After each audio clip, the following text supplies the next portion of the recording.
ಅಚಲ ಭಾರತಿ ಪ್ರಸ್ತುತಪಡಿಸುವ ಗಣಿತ ಭಾಸ್ಕರ.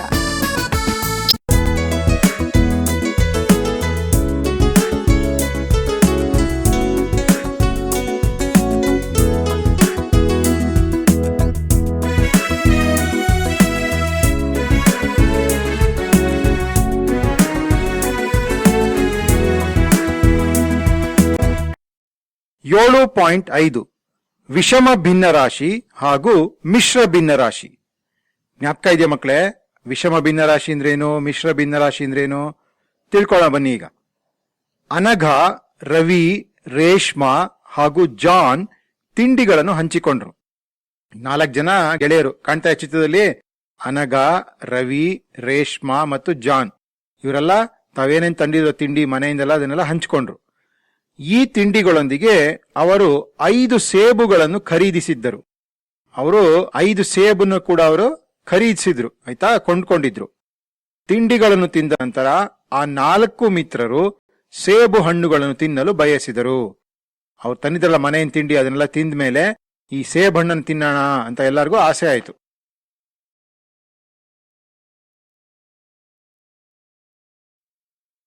ಐದು ಸೇಬುಗಳನ್ನು ಈ 4 ಜನ ತಮ್ಮೊಳಗೆ ಸಮಾನವಾಗಿ ಹೇಗೆ ಹಂಚಿಕೊಳ್ಳಬಹುದು? ಇಲ್ಲಿ ಸೇಬು ಹಣ್ಣುಗಳು 5 ಇದೆ, ಆದ್ರೆ ಇರೋರು ಸ್ನೇಹಿತರ ಸಂಖ್ಯೆ 4. ಈ 5 ಸೇಬು ಹಣ್ಣನ್ನ 4 ಜನ ಸಮಾನವಾಗಿ ಹೇಗೆ ಹಂಚ್ಕೋಬಹುದು? ನಾವೀಗ ಒಂದು ಇಡೀ ಸೇಬನ್ನು ತಿಂದು ನಂತರ 5ನೇ ಸೇಬಿನ ಕಾಲು ಭಾಗವನ್ನು ತಿನ್ನೋಣ ಅಂತ ಅನಘ ಹೇಳಿದ್ಲು. ಅನಘ ಏನ್ ಮಾಡಿದ್ಲು, ಅದಕ್ಕೆ ಎಲ್ಲರೂ ಒಂದೊಂದು ಇಡೀ ಸೇಬನ್ನು ತಿನ್ಬೋಣಂತೆ, ಆಮೇಲೆ 5ನೇ ಸೇಬಲ್ಲಿ ಪ್ರತಿಯೊಬ್ರು ಕಾಲ್ ಭಾಗ ತಿನ್ನೋಣಂತೆ ಅಂತ. ನೋಡಿ ಕೆಳ ಚಿತ್ರ ನೋಡಿ, ಆ ತರ ಅವಳು ಅಂದ್ರೆ ಅನಘಾಗೆ ಒಂದು ಪೂರ್ತಿ ಸೇಬು, ಪೂರ್ಣ ಸೇಬು ಸಿಗುತ್ತೆ, ಮತ್ತೆ ಒಂದು ಕಾಲ್ ಭಾಗ. ರವಿಗೂ ಅದೇ ರೀತಿ, ರೇಷ್ಮಾ, ಜಾನ್ ಪ್ರತಿಯೊಬ್ಬರಿಗೂ ಒಂದು ಪೂರ್ಣ ಸೇಬು ಮತ್ತೆ ಒಂದು ಕಾಲ್ ಭಾಗ ಸಿಗುತ್ತೆ. ಆ ತರ ಮಾಡೋಣ ಅಂತ ಅನಘ ಹೇಳಿದ್ಲು.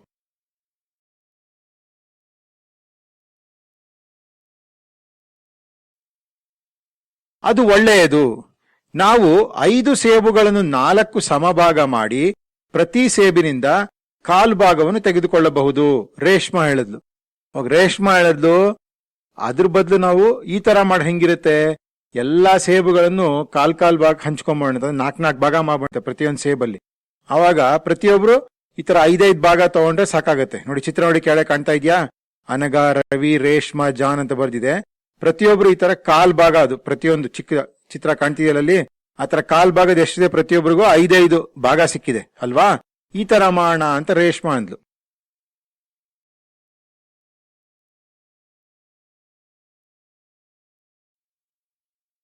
ಈ ಎರಡೂ ರೀತಿಯಲ್ಲಿ ಪಾಲು ಮಾಡಿದರೂ ನಮಗೆಲ್ಲರಿಗೂ ಸಮನಾದ ಪಾಲು ಸಿಗುತ್ತದೆ.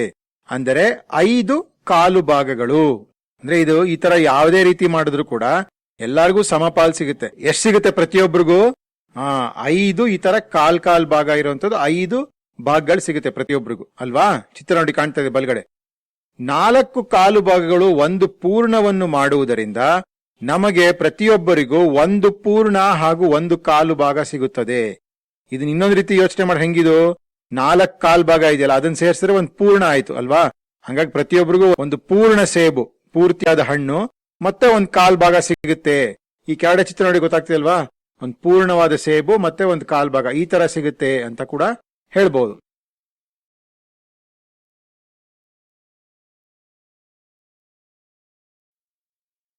ಪ್ರತಿಯೊಬ್ಬರಿಗೂ ಸಿಗುವ ಪಾಲು 4/5. ಇದನ್ನು 5 ಭಾಗಾಕಾರ 4 ಎಂದು ಬರೆಯಬಹುದೇ ಅಂತ ರವಿ ಕೇಳಿದನು. ಹೌದು, 4/5 ಬರೆದ ಹಾಗೆ ಜಾನ್ ಉತ್ತರಿಸಿದನು. 4/5ರಲ್ಲಿ ಅಂಶವು ಛೇದಕ್ಕಿಂತ ದೊಡ್ಡದು ಎಂದು ರೇಷ್ಮಾ ಹೇಳಿದಳು. ನೋಡಿ, ಪ್ರತಿಯೊಬ್ಬರಿಗೂ ಸಿಗೋ ಪಾಲು 4/5 ಆಗುತ್ತೆ. ಹಾಗಾಗಿ ಇದನ್ನ 5 ಭಾಗಾಕಾರ 4 ಅಂತ ಬರೀಬಹುದಾ ಅಂತ ರವಿ ಕೇಳ್ದ. ಅದಕ್ಕೆ ಜಾನ್ ಹೇಳ್ದ, ಹೌದು, ಅದನ್ನ ಭಿನ್ನ ರಾಶಿಯಲ್ಲಿ ಬರೆದ್ರೆ ಏನಾಗುತ್ತೆ, 4/5 ಅಂತ ಆಗತ್ತಿದು. ಅಂದ್ರೆ ಅಲ್ಲಿ ಅಂಶ ಮೇಲ್ಗಡೆ 5, ಕೆಳಗಡೆ ಛೇದ 4. ಇಲ್ಲಿ ಏನಾಯ್ತು ಮಕ್ಕಳೇ, ಅಂಶ ಇಲ್ಲಿ ದೊಡ್ಡದು, ಛೇದ ಚಿಕ್ಕದು ಅಲ್ವಾ? ಇದನ್ನ ರೇಷ್ಮಾ ಹೇಳಿದ್ಲು, ಅಂಶ ದೊಡ್ಡದಿದೆ, ಛೇದ ಚಿಕ್ಕದಿದೆ ಇಲ್ಲಿ ಅಂತ ರೇಷ್ಮಾ ಹೇಳಿದ್ಲು.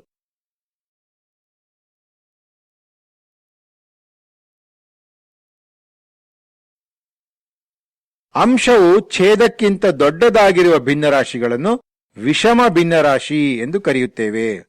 ಆಗ್ಲೇ ನಾವು ಸಮಭಿನ್ನ ರಾಶಿ ತಿಳ್ಕೊಂಡ್ವಿ ಅಲ್ವಾ? ಸಮಭಿನ್ನ ರಾಶಿನಲ್ಲಿ ಅಂಶ ಯಾವಾಗ್ಲೂ ಛೇದಕ್ಕಿಂತ ಚಿಕ್ಕದಾಗಿರುತ್ತೆ. ಆದ್ರೆ ಅಂಶ ಏನಾದ್ರು ಛೇದಕ್ಕಿಂತ ದೊಡ್ಡದಾಗಿದ್ರೆ ಅಂತ ಭಿನ್ನರಾಶಿಗಳು ಏನಂತ ಕರಿತೀವಿ? ವಿಷಮ ಭಿನ್ನರಾಶಿ ಅಂತ ಕರಿತೀವಿ. ಕೆಳ ಉದಾಹರಣೆಗಳು ನೋಡಿ. 2ನೇ 3, 7ನೇ 12, 5ನೇ 18 ಮುಂತಾದ ಭಿನ್ನರಾಶಿಗಳು ವಿಷಮ ಭಿನ್ನರಾಶಿಗಳು. ಕೆಳ ಕೊಟ್ಟಿದೆಯಲ್ಲ 3 ಉದಾಹರಣೆಗಳು ನೋಡಿ. ಅದರಲ್ಲಿ ಅಂಶ ದೊಡ್ಡದಿದೆ ಛೇದಕ್ಕಿಂತ ಅಲ್ವಾ? ಪ್ರತಿಯೊಂದರಲ್ಲೂ. ಹಾಗಾಗಿ ಇವೆಲ್ಲನೂ ವಿಷಮ ಭಿನ್ನರಾಶಿಗಳಿಗೆ ಉದಾಹರಣೆಗಳು. ಗೊತ್ತಾಗ್ತಿದ್ಯಾ ಮಕ್ಕಳೇ?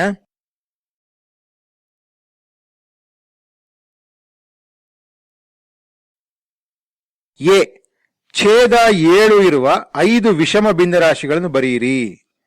ನೋಡಿ ಮಕ್ಕಳು ಏನ್ ಕೊಟ್ಟಿದ್ದಾರೆ? ಪ್ರತಿಯೊಂದರಲ್ಲೂ ಛೇದ 7 ಇರಬೇಕು. ಆ ತರ 5 ವಿಷಮ ಭಿನ್ನರಾಶಿ ಬರೆಯಿರಿ ಅಂತ ಕೇಳಿದ್ದಾರೆ. ಹಾಗಾಗಿ ಪರಿಹಾರ ಏನು? ಛೇದ 7 ಇರುವ 5 ವಿಷಮ ಭಿನ್ನರಾಶಿಗಳು ಯಾವುದು?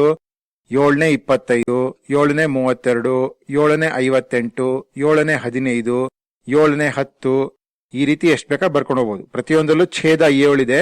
ಆಮೇಲೆ ಅಂಶ ಎಲ್ಲಾದ್ರಲ್ಲೂ ಆ 7ಕ್ಕಿಂತ ದೊಡ್ಡದಾಗಿದೆ ಅಲ್ವಾ? ಹಾಗಾಗಿ ಇವೆಲ್ಲ ವಿಷಮ ಭಿನ್ನರಾಶಿಗಳು.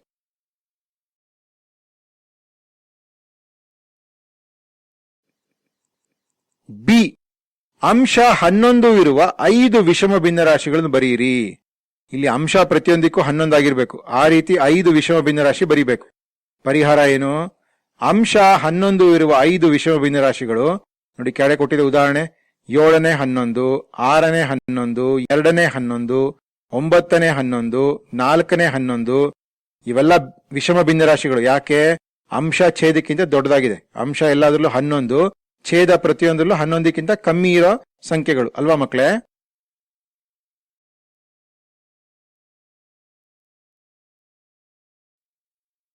ಇದು 1 ನೋಡಿ. ಸೇಬಿನ ಚಿತ್ರ ಕಾಣ್ತಾ ಇದೆಯದು? ಪೂರ್ಣ ಸೇಬು 1 ಅಂತ ತಗೊಂಡ್ರೆ ಇದರಲ್ಲಿ ಪ್ರತಿಯೊಂದು 4ನೇ 1 ಭಾಗ. ಅದನ್ನ ನೀವು 4 ಸಮಭಾಗ ಮಾಡಿದ್ರೆ ಏನಾಗುತ್ತೆ? ಅದು ಪ್ರತಿಯೊಂದು ಭಾಗ ಏನಾಗುತ್ತೆ? 4ನೇ 1 ಭಾಗ. ಈ ಕಡೆ ಬಲಗಡೆ ಚಿತ್ರ ಕಾಣ್ತಾ ಇದೆ ಅಲ್ವಾ? ಈ ಪಾಲನ್ನು ಬರೆಯುವ ಇನ್ನೊಂದು ವಿಧಾನ ಯಾವುದು? ಅದು ಅನಗ 5 ಸೇಬನ್ನು ಪಾಲು ಮಾಡಿದ್ದನ್ನು ಹೋಲುತ್ತದೆಯೇ? ರವಿಯು ಜಾನ್ ಅನ್ನು ನೆನಪಿಸಿದನು. ಈ ತರ ಪಾಲ್ ಮಾಡ್ಕೊಂಡ್ವಲ್ಲ, ಅದನ್ನ ಬೇರೆ ರೀತಿ ಹೆಂಗ್ ಬರಿಬಹುದು? ಈ ಅನಗ ಪ್ರತಿಯೊಂದು ಸೇಬನ್ನ ಮಾಡಿದ್ಲಲ್ಲ, ಅಂದ್ರೆ ಒಂದು ಪೂರ್ಣ ಸೇಬು ಮತ್ತೆ ಕಾಲ್ ಭಾಗ ಅಂತ ಮಾಡಿದಲ್ಲ, ಅದನ್ನ ಯಾವ ರೀತಿ ಬರಿಬಹುದು ಅದನ್ನ ಅಂತ ರವಿ ಜಾನ್ ಅನ್ನ ಜ್ಞಾಪಿಸ್ದ.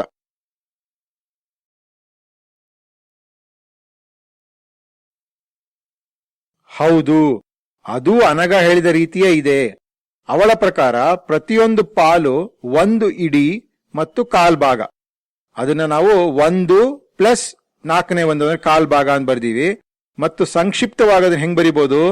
1 4ನೇ 1 ಎಂಬುದಕ್ಕೆ ಸಮ ಎಂದು ನೆನಪಿಡಿ, ಜಾನ್ ಧ್ವನಿಗೂಡಿಸಿದನು. ಈಗ ಅನಗ ಹೇಳಿದಲ್ಲ ಮಕ್ಕಳೇ, ಎಲ್ಲರೂ ಒಂದು ಪೂರ್ಣ ಹಣ್ಣನ್ನ ಮೊದಲು ತಿನ್ಬೋಣಂತೆ, ಆಮೇಲೆ ಒಂದು ಕಾಲ್ ಭಾಗ ಹಂಚಿಕೊಂಡಂತೆ ಪ್ರತಿಯೊಬ್ರು ಅಂತ. ಅವಾಗ ಏನಾಗುತ್ತೆ? ಪ್ರತಿಯೊಬ್ಬರಿಗೂ ಒಂದು ಇಡೀ ಹಣ್ಣು ಸಿಕ್ತು, ಮತ್ತೆ ಒಂದು ಕಾಲ್ ಭಾಗ ಸಿಕ್ತು. ಅದನ್ನ ಯಾವ ರೀತಿ ಬರಿತೀವಿ ನಾವು? ಪ್ರತಿಯೊಬ್ಬರಿಗೂ 1 ಪೂರ್ಣ ಪ್ಲಸ್ ಕಾಲ್ ಭಾಗ ಅಂದ್ರೆ 4ನೇ 1 ಸಿಕ್ತು ಅಂತ. ಆ 1 ಪ್ಲಸ್ 4ನೇ 1 ಒಟ್ಟಿಗೆ ಕೂಡಿಸಿ ಬರೆದಾಗ ಏನಾಗುತ್ತದು? 1 4ನೇ 1 ಅಂತ ಬರಿಬಹುದು. ಅದರಲ್ಲಿ 1 ಅನ್ನೋದಕ್ಕೆ ಪೂರ್ಣ ಸಂಖ್ಯೆ ಅಂತ ಅಂತೀವಿ, ದೊಡ್ಡದಾಗಿ ಬರ್ದಿರ್ತೀವಿ. ಅದು 4ನೇ 1 ಸ್ವಲ್ಪ ಚಿಕ್ಕದಾಗಿ ಬರಿತೀವಿ. 1 4ನೇ 1 ಅಂತ ಇದಕ್ಕೆ ಹೇಳ್ಬೇಕು. ಇದನ್ನ ಈ ತರ ಬರಿಬಹುದು ಅಂತ ಜಾನ್ ನೆನಪಿಸ್ದ.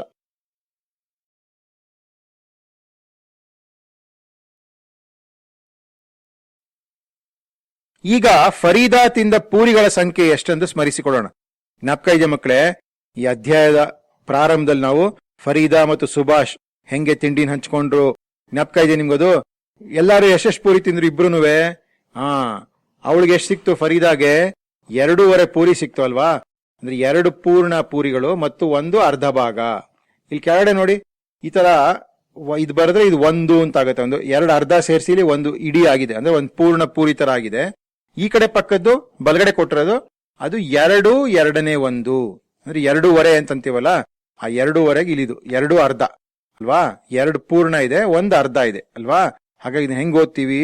2 2ನೇ 1 ಅಂತ ಓದ್ತೀವಿ. ಇದನ್ನ ಗೊತ್ತಾಯ್ತಾ?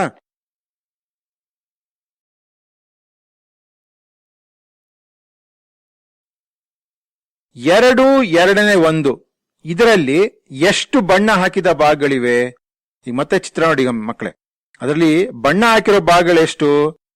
ಆ ಇಡೀ ಇದ್ರಲ್ಲಿ ತಗೊಂಡ್ರೆ ಅದನ್ನ 2 ಸಮಭಾಗ ಮಾಡಿದೆ. ಆತರ 2 ಇಡೀ ಇದೆ, ಪೂರ್ಣಗಳಿದೆ ಅಲ್ವಾ. ಆಮೇಲೆ 1 ಅರ್ಧ ಭಾಗ ಇದೆ. ಒಟ್ಟು ಎಷ್ಟು ಭಾಗ ಆಯ್ತು ಸೇರಿಸಿದ್ರೆ 5 ಭಾಗ ಅಲ್ವಲ್ವಾ. ಅದರಲ್ಲಿ 5 ಬಣ್ಣ ಹಾಕಿದ ಭಾಗಗಳಿವೆ. ಆದುದರಿಂದ ಈ ಭಿನ್ನರಾಶಿಯನ್ನು 2ನೇ 5 ಎಂದು ಬರೆಯಬಹುದು. ಈ ಭಿನ್ನರಾಶಿ ಬರೀ ಇನ್ನೊಂದು ರೀತಿ ಏನು, 2ನೇ 5 ಅಂತ ಕೂಡ ಇದನ್ನ ಬರೀಬಹುದು. ಯಾಕೆ, ಇಲ್ಲಿ ನೋಡಿ, ಈ ತರ ಅರ್ಧ ಭಾಗ ಅಂದ್ರೆ 2ನೇ 1 ಅಂತ ಅಂತೀವಲ್ಲ, ಅರ್ಧ, ಆ ತರದ ಎಷ್ಟಿದೆ ಇಲ್ಲಿ 5 ಭಾಗಗಳಿವೆ. ಹಾಗಾಗಿ ಇದು 2ನೇ 5 ಅಂತ ಕೂಡ ಇದನ್ನ ಬರೀಬಹುದು. ಇದು ಯಾವ ರೀತಿ ಭಿನ್ನರಾಶಿ ಮಕ್ಕಳೇ, ವಿಷಮ ಭಿನ್ನರಾಶಿ ಅಲ್ವಾ.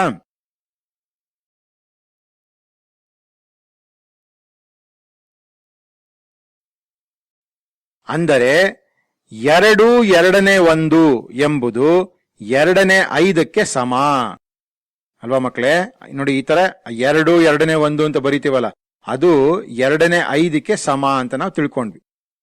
1 4ನೇ 1 ಮತ್ತು 2 2ನೇ 1 ಮುಂತಾದ ಭಿನ್ನರಾಶಿಗಳನ್ನು ಮಿಶ್ರ ಭಿನ್ನರಾಶಿಗಳು ಎನ್ನುವರು. ಒಂದು ಮಿಶ್ರ ಭಿನ್ನರಾಶಿಯು ಒಂದು ಪೂರ್ಣ ಹಾಗೂ ಒಂದು ಭಾಗದ ಸಂಯೋಗ. ಈ ಮಿಶ್ರ ಭಿನ್ನರಾಶಿ ಅಂತ ಇದಕ್ಕೆ ಹೆಸರು. ಗೊತ್ತಾಯ್ತಾ ಮಕ್ಕಳೇ, ಇವೆರಡಕ್ಕೆ ಕೊಟ್ಟಿದ್ದೀವಿ ಉದಾಹರಣೆ ನೋಡಿ. 1 4ನೇ 1 ಅಥವಾ 2 2ನೇ 1, ಇವೆಲ್ಲದರಲ್ಲೂ ಒಂದು ಪೂರ್ಣ ಸಂಖ್ಯೆ ಇರುತ್ತೆ. ಆ 1 ಮತ್ತು 2 ಅನ್ನೋದು ಪೂರ್ಣ ಸಂಖ್ಯೆ. ಆಮೇಲೆ ಇನ್ನೊಂದು ಭಿನ್ನರಾಶಿ ಭಾಗ ಇರುತ್ತೆ. ಭಿನ್ನರಾಶಿ ಭಾಗ ಇದು 4ನೇ 1 ಅಥವಾ 2ನೇ 1 ಅಂತ. ಇವೆರಡನ್ನು ಒಟ್ಟಿಗೆ ಸೇರಿಸಿ ಬರೆದಾಗ ಇದಕ್ಕೆ ನಾವು ಮಿಶ್ರ ಭಿನ್ನರಾಶಿ ಅಂತಂತೀವಿ. ಗೊತ್ತಾಯ್ತಾ.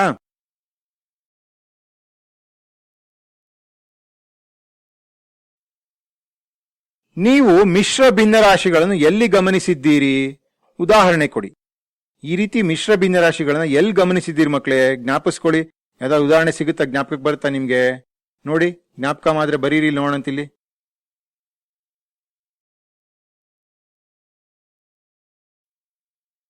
ನಿಮಗಿದು ತಿಳಿದಿದೆಯೇ? ಟೆನ್ನಿಸ್ ರ್ಯಾಕೆಟ್ನ ಗ್ರಿಪ್ ಸೈಜ್ ಸಾಮಾನ್ಯವಾಗಿ ಮಿಶ್ರ ಭಿನ್ನರಾಶಿಯಲ್ಲಿರುತ್ತದೆ. ಉದಾಹರಣೆಗೆ, ಅವುಗಳಲ್ಲಿ ಒಂದು ಅಳತೆ 3 8/7 ಇಂಚುಗಳು ಹಾಗೂ ಇನ್ನೊಂದು ಅಳತೆ 4 8/3 ಇಂಚುಗಳು. ಚಿತ್ರ ಕಾಣ್ತಿದೆ ಮಕ್ಕಳ. ಈ ತರ ಟೆನ್ನಿಸ್ ಅಂತ ಆಡ್ತಾರಲ್ಲ, ಆ ಟೆನ್ನಿಸ್ ಬ್ಯಾಟ್ ಅಂತಂತೀವಿ, ರ್ಯಾಕೆಟ್ ಅಂತ ಇದಕ್ಕೆ ಆಯ್ತಾ. ಆ ಟೆನ್ನಿಸ್ ಬ್ಯಾಟ್ಗೆ ರ್ಯಾಕೆಟ್ ಅಂತ ಹೆಸರು. ಅವುಗಳ ಗ್ರಿಪ್ ಅಂತೀವಿ, ಅಂದ್ರೆ ಕೈಯಲ್ಲಿ ಹಿಡಿತಾರಲ್ಲ, ಆ ಹಿಡಿಕೆ ಜಾಗ ಇರ್ತಾರೆ, ಕೈಯಲ್ಲಿ ಹಿಡಿಯುವಂತ ಜಾಗ, ಅಲ್ಲಿ ಗ್ರಿಪ್ ಅಂತ ಮೇಲ್ಗಡೆ ಹಾಕೋತಾರ ಅದ್ರ ಮೇಲೆ, ಅಂದ್ರೆ ಸಡಿಲವಾಗಬಾರ್ದು ಅಂತ. ಆ ಗ್ರಿಪ್ಗಳ ಸೈಜು ಅಂದ್ರೆ ಅವುಗಳ ಇದು ಯಾವಾಗ್ಲೂ ಈ ತರ ಮಿಶ್ರ ಭಿನ್ನರಾಶಿಯಲ್ಲಿ ಇರುತ್ತೆ. ಉದಾಹರಣೆ ಕೊಟ್ಟಿದೆ ನೋಡಿ. ಒಂದ್ ಅಳತೆ 3 8/7 ಇಂಚುಗಳು ಅಂತ ಇರುತ್ತೆ. ಇನ್ನೊಂದು ಗ್ರಿಪ್ಪಿನ ಅಳತೆ 4 8/3 ಇಂಚುಗಳು. ಈ ತರ ಯಾವಾಗ್ಲೂ ಇದು ಮಿಶ್ರ ಭಿನ್ನರಾಶಿಯಲ್ಲಿ ಇರುತ್ತಂತೆ. ಗೊತ್ತಿತ್ತಾ ನಿಮ್ಗಿದು?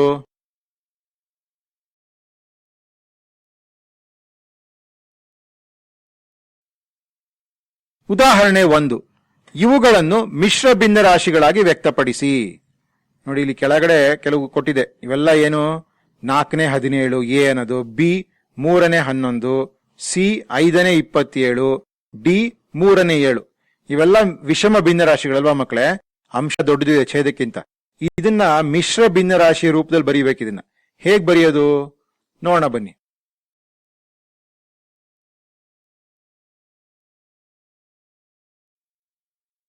ಪರಿಹಾರ.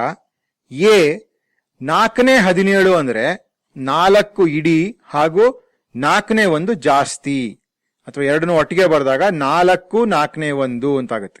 ಇದು ಹೇಗ್ ಗೊತ್ತಾಯ್ತು ನಮ್ಗೆ? ಈ ಕಡೆ ಬಲಗಡೆ ನೋಡಿ, ಭಾಗಾಕಾರ ಮಾಡಿದೀವಿ ನಾವು. ಆ 17 4ರಿಂದ ಭಾಗಾಕಾರ ಮಾಡಿದ್ರೆ 4 4 16 ಅಂತ ಆಗುತ್ತೆ. 17ರಲ್ಲಿ 16ನ್ನ ಕಳೆದ್ರೆ 1 ಸಿಗುತ್ತೆ ಅಲ್ವಾ.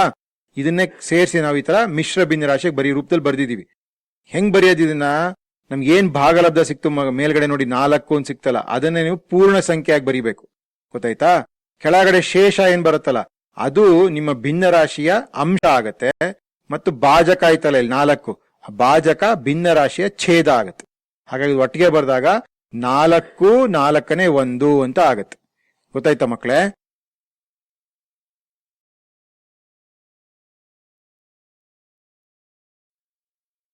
ಬಿ 3ನೇ 11 ಅಂದ್ರೆ ಏನಾಗುತ್ತದು? ಅಲ್ಲಿ 3 ಪೂರ್ಣ ಹಾಗೂ 3ನೇ 2 ಜಾಸ್ತಿ ಇದೆ. ಇದು 3 ಪೂರ್ಣ ಆದ್ಮೇಲೆ 3ನೇ 2 ಜಾಸ್ತಿ ಆಗುತ್ತೆ. ಅಂದ್ರೆ ಎರಡನ್ನು ಒಟ್ಟಿಗೆ ಬರೋದಾಗುತ್ತೆ 3 3ನೇ 2 ಅಂತ ಆಗುತ್ತೆ. ಮತ್ತೆ ನೋಡಿ, ಭಾಗಾಕಾರ ಮಾಡಿದೀವಿ ಇಲ್ಲಿ. ಆ 11ನ್ನ 3ರಿಂದ ಭಾಗಿಸಿದ್ರೆ 3 3 9, 11 9ನ್ನ ಕಳೆದ್ರೆ 2 ಉಳ್ಕೊಳತ್ತೆ. ಆಗ್ಲೇ ತಿಳ್ಕೊಂಡಲ್ವಾ ಮೇಲ್ಗಡೆ ಬಂದಿರೋ ಭಾಗಲಬ್ಧ ಆ ಭಾಗಲಬ್ಧನ ಪೂರ್ಣ ಸಂಖ್ಯೆಯಾಗಿ ಬರಿಬೇಕು. 3 ಅನ್ನೋದನ್ನ ಪೂರ್ಣ ಸಂಖ್ಯೆಯಾಗಿ ಬರಿಬೇಕು. ಕೆಳಗಡೆ ಶೇಷನ ಅಂಶದಲ್ಲಿ ಬರಿಬೇಕು, ಭಿನ್ನರಾಶಿಯ ಅಂಶ. ಮತ್ತು ಭಾಜಕ ಆಯ್ತಲ್ಲ 3, ಅದನ್ನ ಆ ಭಿನ್ನರಾಶಿಯ ಛೇದದಲ್ಲಿ ಬರಿಬೇಕು. ಹಾಗಾಗಿ ಇದು 3 3ನೇ 2 ಅಂತ ಆಗುತ್ತೆ.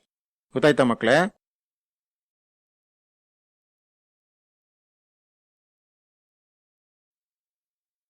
ಇನ್ನೊಂದು ವಿಧಾನದಲ್ಲಿ ಇದನ್ನ ಬೇರೆ ರೀತಿ ಹೆಂಗ್ ಬರಿಬಹುದು? 3ನೇ 11 ಅಂತಿದೆ. ಆ 3ನೇ 11 ನಾವೇನ್ ಮಾಡ್ಬೋದು? ಅದನ್ನ ವಿಭಾಗಿಸಿ, ಅಂದ್ರೆ 2 ಭಾಗ ಮಾಡ್ಬಿಟ್ಟು 3ನೇ 9 ಪ್ಲಸ್ 3ನೇ 2 ಅಂತ ಬರಿಬಹುದು. ನೋಡಿ, ಮೇಲ್ಗಡೆ ನೀವು ಕೆಳಗಡೆ ಛೇದ 2ಕ್ಕೂ 3 ಆಗಿದ್ದಾಗ ಮೇಲ್ಗಡೆ ಅಂಶ ಏನಾಗುತ್ತೆ? 9 ಪ್ಲಸ್ 2 11 ಆಯ್ತು. 11 ನಿತನ ವಿಭಾಗಿಸಿದ್ವಿ, 9 ಮತ್ತೆ 2 ಅಂತ ಬರ್ದಿದೀವಿ ಅಲ್ವಾ? 3ನೇ 9 ಪ್ಲಸ್ 3ನೇ 2 ಅಂತ ಬರ್ದ್ವಿ. ಈಗ 3ನೇ 9 ಏನಾಗುತ್ತೆ ಮಕ್ಕಳೇ? 3 3 9, ಅದು 3 ಒಂದು ಪೂರ್ಣ ಸಂಖ್ಯೆ ಅಂತ ಆಗುತ್ತೆ. ಅವಾಗ 3 ಪ್ಲಸ್ ಆ 3ನೇ 2 ಹಂಗೆ ಉಳ್ಕೊಳ್ಳುತ್ತೆ. ಇವೆರಡನ್ನು ಒಟ್ಟಿಗೆ ಸೇರಿಸ್ಬಾರ್ದಾಗ ಏನಾಗುತ್ತೆ? 3 3ನೇ 2. ಅರ್ಥ ಆಗ್ತಿದೆ ಮಕ್ಕಳೇ? ಈ ರೀತಿ ನೀವು ಭಾಗಾಕಾರ ಮಾಡಿ ಕೂಡ ಬರಿಬಹುದು, ಅಥವಾ ಈ ರೀತಿ ಕೂಡ ಅದನ್ನ ವಿಭಾಗಿಸಿ ಕೂಡ ಇದನ್ನ ಬರಿಬಹುದು. ಮಿಶ್ರ ಭಿನ್ನರಾಶಿ ಬರಿಬಹುದು. ಕೊಟ್ಟಿರೋ ವಿಷಮ ಭಿನ್ನರಾಶಿನ ಮಿಶ್ರ ರೂಪಕ್ಕೆ ಈ ತರ ಬರಿಬಹುದು. ಇದೇ ವಿಧಾನ ಬಳಸಿ ಸಿ ಮತ್ತು ಡಿ ಅನ್ನು ನೀವೇ ಪ್ರಯತ್ನಿಸಿ. ಇದೇ ವಿಧಾನದಲ್ಲಿ ಆ ಸಿ ಮತ್ತೆ ಡಿ ಅಂತ ಎರಡಿತ್ತಲ್ಲ, ಆ ಸಮಸ್ಯೆ ನೀವೇ ಪರಿಹರಿಸಿ ಅಂತ ಕೇಳಿದ್ದಾರೆ. ಮಾಡೋಣ ಅದನ್ನೀಗ.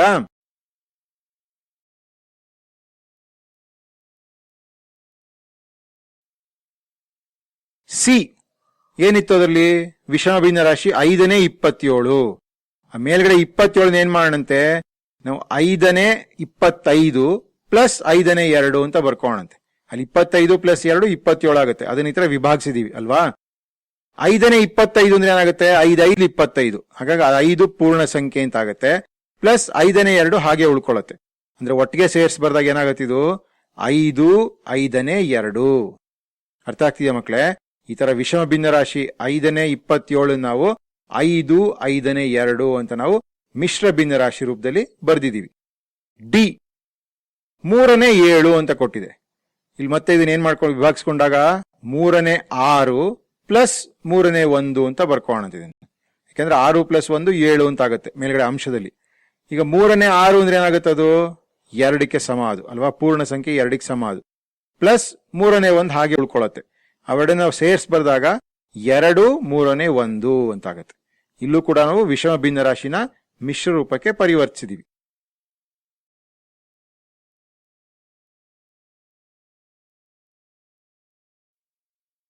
ಹೀಗೆ ವಿಷಮ ಭಿನ್ನರಾಶಿಯಲ್ಲಿ ಅಂಶವನ್ನು ಛೇದದಿಂದ ಭಾಗಿಸಿದಾಗ ಸಿಗುವ ಭಾಗಲಬ್ಧ ಹಾಗೂ ಶೇಷವನ್ನು ಮಿಶ್ರ ಭಿನ್ನರಾಶಿ ರೂಪದಲ್ಲಿ ಬರೆಯಬಹುದು. ಆಗ್ಲೇ ಭಾಗಾಕಾರ ಮಾಡೋದು ತಿಳ್ಕೊಂಡ್ವಲ್ಲ ನಾವು. ಈ ತರ ನಾವು ಅಂಶನ ಛೇದದಿಂದ ಭಾಗಿಸಿದಾಗ ಸಿಗೋ ಭಾಗಲಬ್ಧನ ಪೂರ್ಣ ಸಂಖ್ಯೆ ಅಂತ ಬರಿಬೇಕು. ಶೇಷನ ಆ ಮಿಶ್ರ ಭಿನ್ನರಾಶಿಯಲ್ಲಿ ಮೇಲ್ಗಡೆ ಅಂಶದ ರೂಪದಲ್ಲಿ ಬರಿಬೇಕು. ನೋಡಿ, ಕೆಳಗಡೆ ಕೊಟ್ಟಿದೆ. ಈಗ ಹೀಗೆ ಬರೆದಾಗ ಮಿಶ್ರ ಭಿನ್ನರಾಶಿ ಹೇಗಿರುತ್ತೆ? ಆ ಭಾಗಲಬ್ಧ ಅನ್ನೋದು ಪೂರ್ಣ ಸಂಖ್ಯೆಯಾಗಿ ಬರಿಬೇಕು. ಶೇಷ ಮೇಲ್ಗಡೆ ಅಂಶವಾಗಿ ಬರಿಬೇಕು. ಕೆಳಗಡೆ ಭಾಜಕ ಛೇದ ಆಗತ್ತೆ, ಭಿನ್ನರಾಶಿಯ ಛೇದ ಆಗತ್ತೆ. ಈ ರೂಪದಲ್ಲಿ ಇರುತ್ತೆ ಯಾವಾಗ್ಲೂ. ಗೊತ್ತಾಯ್ತಾ ಮಕ್ಕಳೇ? ಈ ರೀತಿ ನೀವು ವಿಷಮ ಭಿನ್ನರಾಶಿನ ಮಿಶ್ರ ರೂಪದಲ್ಲಿ ಬರಿಬಹುದು ಭಾಗಾಕಾರ ಮಾಡಿ.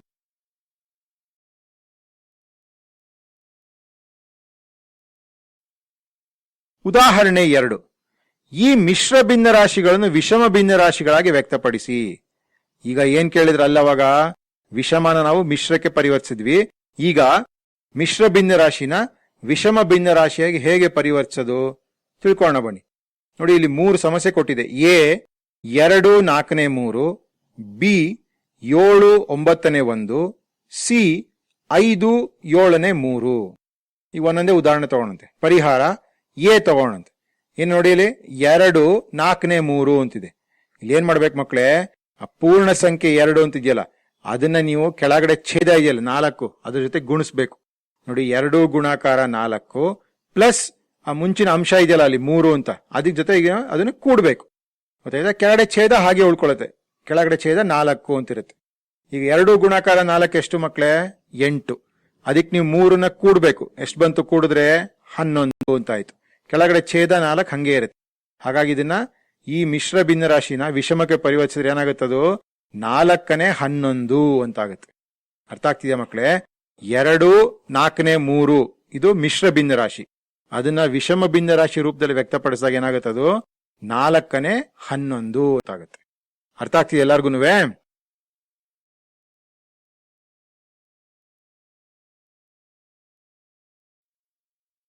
ಬಿ 7 9ನೇ 1. ಮತ್ತೆ ಇಲ್ಲಿ ಏನ್ ಮಾಡಬೇಕು, ಆ ಪೂರ್ಣ ಸಂಖ್ಯೆನ ಛೇದದ ಜೊತೆ ಮೊದಲು ಗುಣಿಸ್ಬೇಕು, ಆಮೇಲೆ ಅದಕ್ಕೆ ಅಂಶನ ಕೂಡಿಸ್ಬೇಕು. ನೋಡಿ 7 ಗುಣಾಕಾರ 9 ಮಾಡ್ಕೊಂಡು ಅದಕ್ಕೆ ಅಂಶ ಎಷ್ಟಿದೆ +1 ಸೇರಿಸ್ಬೇಕು. 7 ಗುಣಾಕಾರ 9 ಎಷ್ಟಾಗುತ್ತೆ 63, ಅದಕ್ಕೆ 1 ಕೂಡಿದ್ರೆ 64. ಕೆಳಗಡೆ ಛೇದ ಹಾಗೆ 9 ಉಳ್ಕೊಳತ್ತೆ. ಅಂದ್ರೆ ಏನಾಯ್ತು, 7 9ನೇ 1 ಇದು ಮಿಶ್ರ ಭಿನ್ನರಾಶಿ. ಅದನ್ನ ವಿಷಮ ಭಿನ್ನರಾಶಿ ರೂಪದಲ್ಲಿ ವ್ಯಕ್ತಪಡಿಸಕ್ಕೆ ಎಷ್ಟಾಯ್ತದು 9ನೇ 64 ಅಂತ ಆಯ್ತು. ಗೊತ್ತಾಗ್ತಿದ್ಯಾ ಮಕ್ಳೇ? ಸಿ 5 7ನೇ 3. ಮತ್ತೆ ಏನ್ ಮಾಡ್ಬೇಕಿಲ್ಲಿ, ಆ ಪೂರ್ಣ ಸಂಖ್ಯೆನ ಛೇದ ಜೊತೆ ಮೊದಲು ಗುಣಿಸ್ಕೋಬೇಕು. 5 ಗುಣಾಕಾರ 7 ಪ್ಲಸ್ ಅದಕ್ಕೆ ಅಂಶ 3ನ ಕೂಡಬೇಕು. 5 ಗುಣಾಕಾರ 7 ಎಷ್ಟು 35, ಅದಕ್ಕೆ 3 ಕೂಡಿದ್ರೆ 38. ಕೆಳಗಡೆ ಛೇದ ಹಾಗೆ ಉಳ್ಕೊಳತ್ತೆ, ಅಂದ್ರೆ 7ನೇ 38. ಈ ರೀತಿ ನೀವು ಮಿಶ್ರ ಭಿನ್ನರಾಶಿನ ವಿಷಮ ಭಿನ್ನರಾಶಿಗೆ ಪರಿವರ್ತಿಸಬಹುದು. ನಾವೀಗ ಎರಡನ್ನೂ ಕಲ್ತ್ಕೊಂಡ್ವಿ ಅಲ್ವಾ. ಮೊದ್ಲೇನ್ ಕಲ್ತ್ಕೊಂಡ್ವಿ, ವಿಷಮ ಭಿನ್ನರಾಶಿನ ಹೇಗೆ ಮಿಶ್ರ ರೂಪಕ್ಕೆ ತರೋದು ಅಂತ ತಿಳ್ಕೊಂಡ್ವಿ ಅಲ್ವಾ, ಮಿಶ್ರ ಭಿನ್ನರಾಶಿ ರೂಪಕ್ಕೆ ತರೋದು ಅಂತ. ಎರಡನೇದು, ಈ ತರ ಮಿಶ್ರ ಭಿನ್ನರಾಶಿ ರೂಪದಲ್ಲಿ ಕೊಟ್ಟಿದ್ರೆ ಅದನ್ನ ಹೇಗೆ ವಿಷಮ ಭಿನ್ನರಾಶಿ ರೂಪದಲ್ಲಿ ಬರೆಯೋದು, ಇದನ್ನ ಕೂಡ ನಾವು ಕಲ್ತ್ಕೊಂಡ್ವಿ.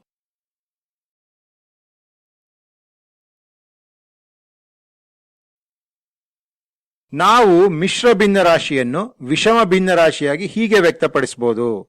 ಈಗ ತಾನೇ ಮಾಡೋದಲ್ಲ, ಅದನ್ನೇ ಕೊಟ್ಟಿದೆ ಕ್ಯಾಡೆಯಲ್ಲಿ. ಏನ್ ಮಾಡ್ತೀವಿ, ನೋಡಿ ಕೊಟ್ಟಿದೆ, ಪೂರ್ಣ ಗುಣಾಕಾರ ಛೇದ. ಪೂರ್ಣ ಸಂಖ್ಯೆ ಮೊದಲು ಛೇದ ಜೊತೆ ಗುಣಿಸ್ಬೇಕು, ಅದಕ್ಕೆ ಅಂಶನ ಕೂಡಬೇಕು, ಕೆಳಗಡೆ ಛೇದ ಹಾಗೆ ಉಳ್ಕೊಳುತ್ತೆ. ಅವಾಗ ನಮ್ಗೆ ಈ ಮಿಶ್ರ ಭಿನ್ನರಾಶಿಲಿ ಕೊಟ್ಟಿರುವಂತ ಸಮಸ್ಯೆ ನಾವು ಅದನ್ನ ವಿಷಮ ಭಿನ್ನರಾಶಿಗೆ ಪರಿವರ್ತನೆ ಮಾಡಬಹುದು. ಅರ್ಥ ಆಯ್ತಾ ಎಲ್ಲಾರ್ಗೂ?